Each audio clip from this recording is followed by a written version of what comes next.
Ayan, tatapos lang na ulan.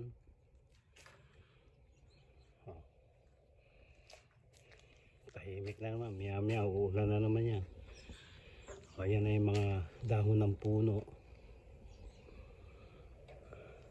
Ayan, nagbagsakan na, halos nasa ground na yung kanilang mga leaves.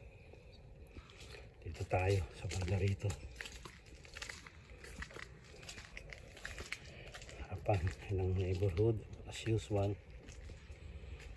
Okay, tingnan natin dito ano nangyayari dito. Ayun. Okay.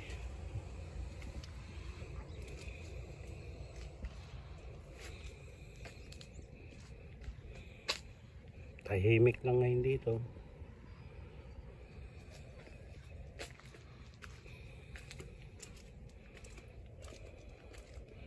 Hindi ako makapag-bike dahil sa umulan nga.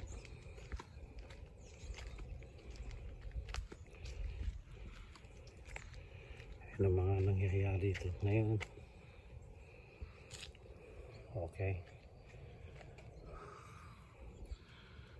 Ang balik ng mga leaves niyan sa spring na. Kaya hintayin na naman mga ano yun, mga months of April. Okay, papasok na ako at umuulan na.